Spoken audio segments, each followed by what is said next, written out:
vous écoutez RTL.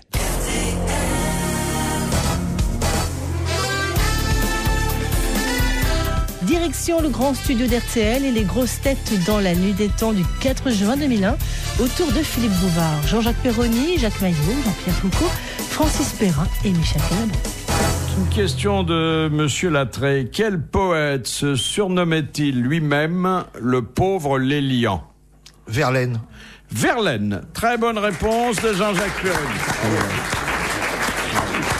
Vous pouvez nous réciter de mémoire un peu de Verlaine? Ouais. Oh, bah les sanglots longs, des violons. Non, avec le ton, s'il vous plaît. Je ne sais pas dire les vers, je les bois, Philippe, moi. Voici des fruits, des fleurs, des feuilles et des branches, et puis voici mon cœur qui ne bat que pour vous. Ne le déchirez pas avec vos deux mains blanches, mais qu'à vos yeux si beaux, l'humble présent soit doux. Ben voilà.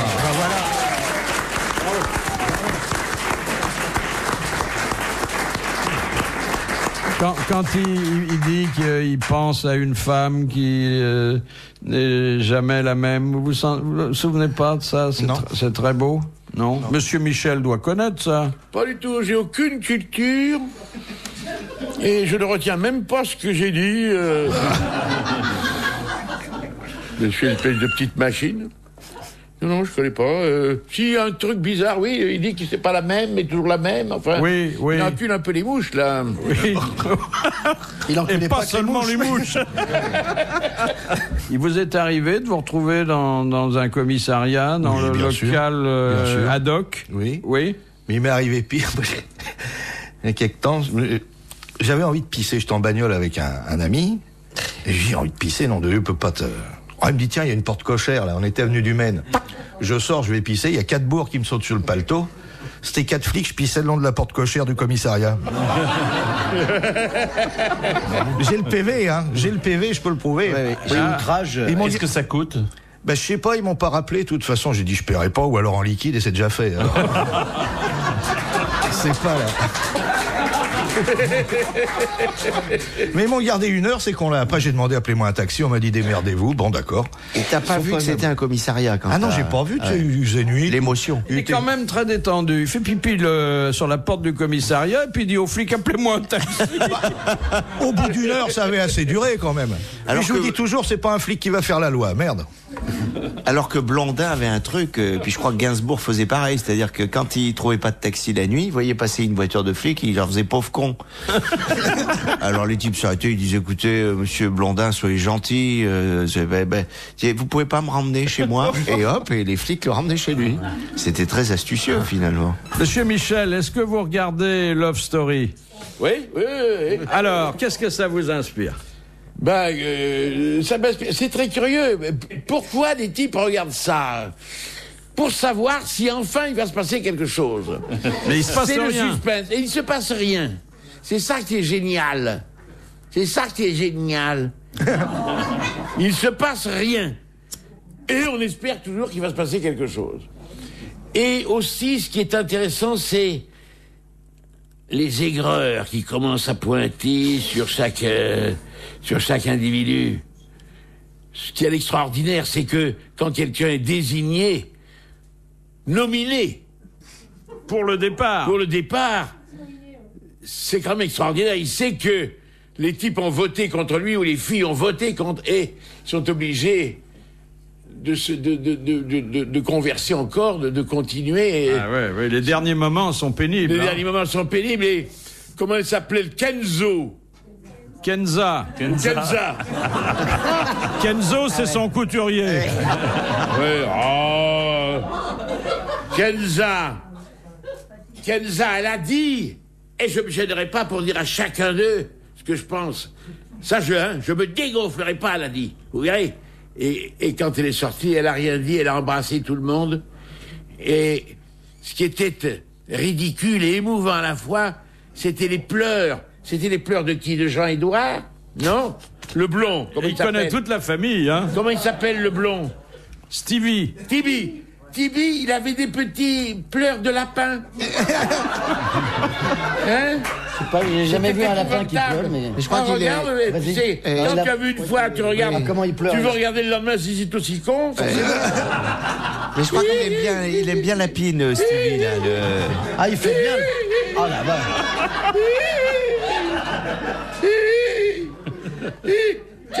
Kenzo, ne pleure pas. Ne pleure pas. Kenza, ne pleure pas. On s'y croirait, hein. Ah, il fait le lapin qui pleure, super. Ah oui. Ah non.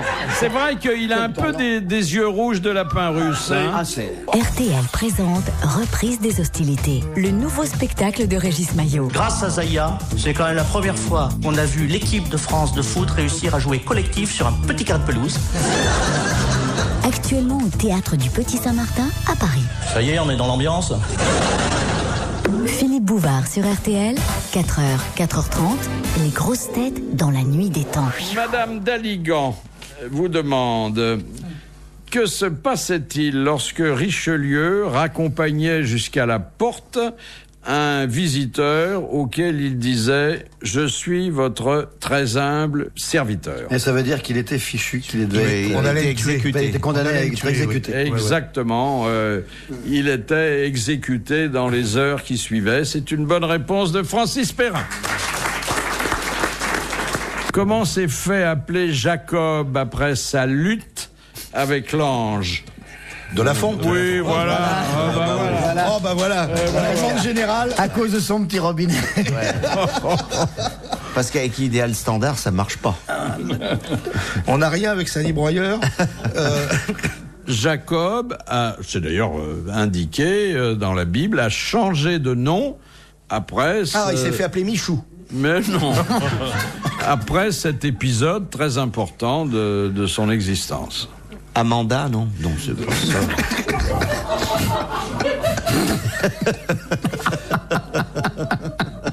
Fred Coppola.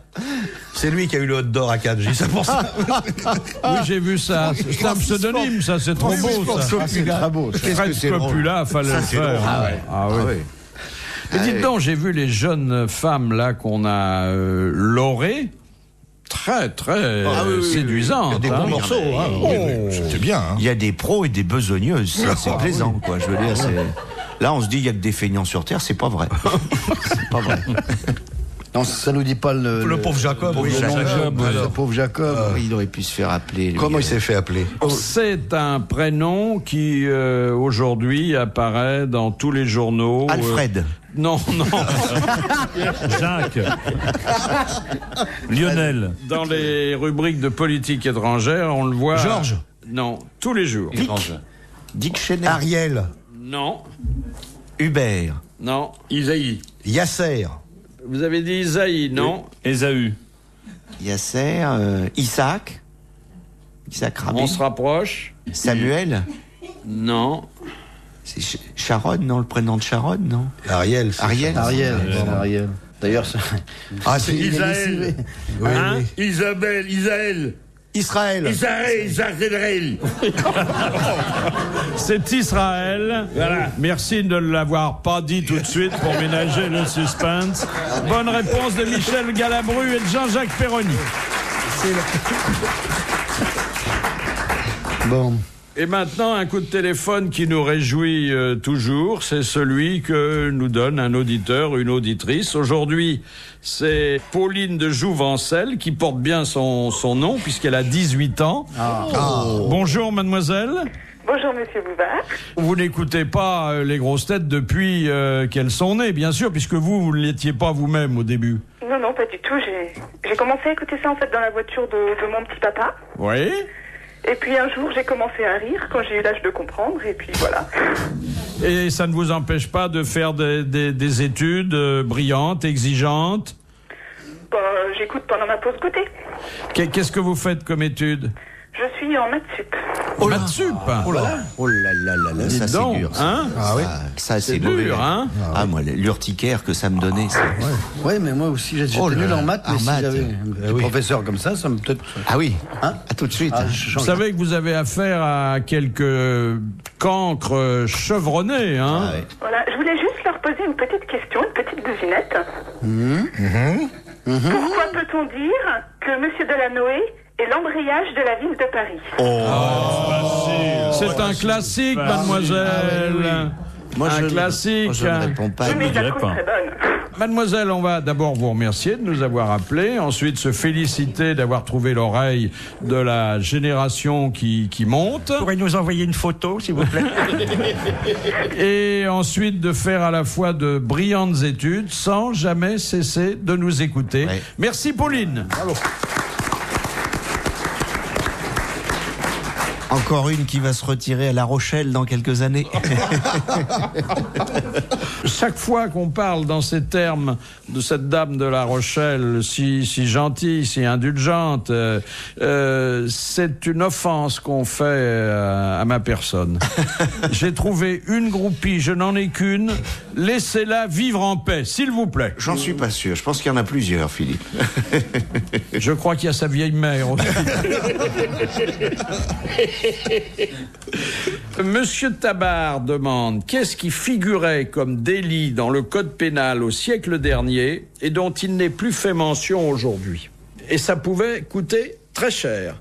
Ça a même valu la mort à quelqu'un que l'intervention, mais trop tard, d'un écrivain illustre a rendu célèbre. Ah bah c'est Voltaire qui était intervenu pour l'affaire Calas. Non, pour le chevalier. L'homosexualité. Le chevalier Déon. Oui. Non, pas le chevalier Déon. Le chevalier de la barre. Le chevalier de la barre. Voilà. Bon, alors quel est ce délit qui a disparu et dont s'était rendu coupable le chevalier de la barre? L'homosexualité. Non. Le travestisme. Et qui vous vaudrait, monsieur Perroni, d'être exécuté tous les 2 ou 3 jours. Le blasphème. Oui, bien sûr. Bonne réponse de Jean-Jacques. Toi, tu serais mort depuis longtemps. Jacques Pradel sur RTL, l'heure du crime. 1 heure ensemble pour comprendre et décrypter les grands faits divers qui ont fait la une de l'actualité avec les témoins, les experts et les archives sonores de la rédaction d'RTL. Nous ouvrons également les dossiers criminels que vous nous proposez sur rtl.fr. L'heure du crime, tout à l'heure, à 14h sur RTL. Les grosses têtes dans la nuit des temps. Sur RTL, de 4h à 4h30. Tout dernier rendez-vous pour aujourd'hui avec vos grosses têtes dans la nuit des temps du 4 juin 2001 autour de Philippe Bouvard, Jean-Jacques Perroni, Jacques Maillot, Jean-Pierre Foucault, Francis Perrin et Michel Galabou. L'histoire de Love Story a donné des idées à une jeune artiste grecque. Qui pouvait pas se faire connaître avec ses œuvres. Alors il a imaginé dans un des quartiers les plus courus d'Athènes de louer une boutique, la Plaka, et de s'installer en vitrine pour vivre 24 heures sur 24 au vu de tous les passants. Ah, c'est pas idiot ça. Et du coup, on en parle partout, même aux grosses têtes. Il y en avait déjà à Amsterdam, des filles qui vivaient dans des vitrines. Oui. De temps en temps, elle tirait des rideaux, celle-là. Oui. Ah, vous connaissez bien. C'est Jean-Jacques qui m'en parlait tout à l'heure. Et alors, il y en a un autre qui fait ça. Je crois qu'il habite Rome ou les environs. Alors lui, il est dans une vitrine mobile qui se déplace. C'est sympa aussi, hein. Et alors, ça attire du monde. Et tous les dimanches, il bat son tapis devant la foule en délire. Ça marche très très bien, hein. Moi, je serais TF1 pour contrer Love Story. Paf, je mettrais un coup de... Je te remettrais mon big deal dans la... Ça pourrait s'appeler Pop Story. Mais oui. Alors, on la voit lire, écouter de la musique, recevoir ses amis, dormir... Seulement ranger ses affaires, s'habiller. Aller traire les poules après aussi, non? Non, mais bon, ça se passe très bien. Ouais. Et c'est une tranche de vie comparable à celle que diffuse... Mais à Athènes, ça intéresse pas. Les amis de Jean-Pierre Foucault. Et c'est de là que vient l'expression se faire voir chez les Grecs. Question de Monsieur Lemoine. Qu'est-ce qui peut faire immédiatement disqualifier un lutteur japonais de sumo? Le coup de pied le coup de pied dans les joyeuses. Non. Son poids, il n'a pas le poids atteint. S'il ne jette pas le riz. Non. Ou quand il s'enduit de quelque chose, non, c'est pas ça. Quand il s'enduit d'huile, non. Non. Il perd son caleçon. Ah oui. Alors, ils n'ont pas de caleçon. Oui, enfin leur truc. La ceinture, le pagne là. C'est la ceinture si. Voilà. Alors, son pagne. il a mal. Il a ficelé, et puis on voit. Et on voit Voilà. ses attributs masculins. On ne va pas le voir. Et c'est rédhibitoire. C'est rédhibitoire, ça je vous le dis. Il est exclu de la compétition. Bonne réponse de Francis Perrin.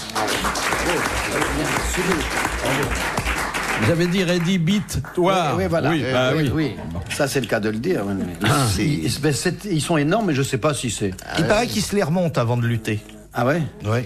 Oui, mais là, il y a une inégalité, parce que s'il y en a un qui en a une longue et l'autre un petit, celui qui a la longue risque plus de la montrer que celui qui a le petit. Il a qu'à mettre bien son pagne, là. Écoute, c'est une question de mettre bien son truc. Mais son pagne, ça peut glisser. Mais il est à sa taille, son pagne. Il est à sa taille, son pagne. Oui. C'est fort bien. C'est vrai que son pagne est à la taille. Voilà. Celui qui l'a, comme vous dites, rien ne l'empêche de la mettre autour du cou et de se déguiser en pompe à essence. C'est la vieille histoire du type qui, vous savez, du Basque qui est sur la plage de Biarritz, dont la maman a tricoté un maillot de bain en laine. Elle lui a fait un petit maillot bien tricoté, tout ça. Alors il va se baigner tranquille, et puis il sort de l'eau, il se dit je vais me faire sécher sur la plage tranquille. Mais la laine, naturellement, elle s'est un peu distendue. Alors il s'allonge et puis alors tac, il a une robignole qui passe un petit peu de. Et là il y a un type très bien sur la plage qui s'arrête et qui fait monsieur, je veux pas vous déranger, mais je vous signale pour votre confort personnel et votre réputation, si vous êtes de la ville, sur la gauche vous avez un testicule qui passe. Il fait merci monsieur, je suis la gauche, je vais bien le voir passer. Il dit je suis la gauche.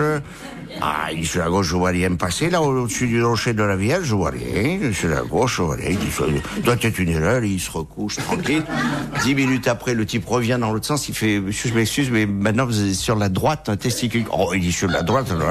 Là, je vais pas le rater. Sur la droite, il regarde, il dit, je vois rien. Au-dessus du phare, je vois rien. Il dit, il est malade, ce type. Et puis alors, 10 minutes après, il y a un petit couple qui passe, qui fait, monsieur, on veut pas vous déranger, mais là, vous avez 2 testicules qui passent. Il dit, 2 testicules, ça doit être publicitaire, c'est pas possible.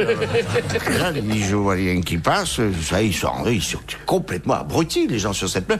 Et alors là, il y a un moment, il y a un CRS, maître nageur, qui fait, écoutez, monsieur, je suis désolé, il y a plusieurs personnes qui viennent de se plaindre, vous avez 2 testicules qui passent sur le... Il fait, et mes couilles, ils ne passent pas, non?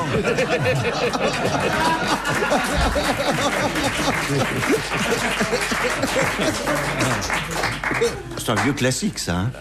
Et voici la dernière citation de monsieur Grondin, qui a dit « Entre une mauvaise cuisinière et une empoisonneuse, il n'y a qu'une différence d'intention. » Marie Bénard. Ça aurait pu être elle, oui. Ça peut être Bria Savarin, non? Non. C'est pas un... Non, c'est un de nos maîtres à rire. Jules Renard? Tristan Bernard. Sacha Guitry? Non. Alphonse Allais? Qui a dit Desproges? Non, Desproges, non. Eh bien, c'est notre vénérable et admirable Michel Galabru. Bravo, merci. Retrouvez les grosses têtes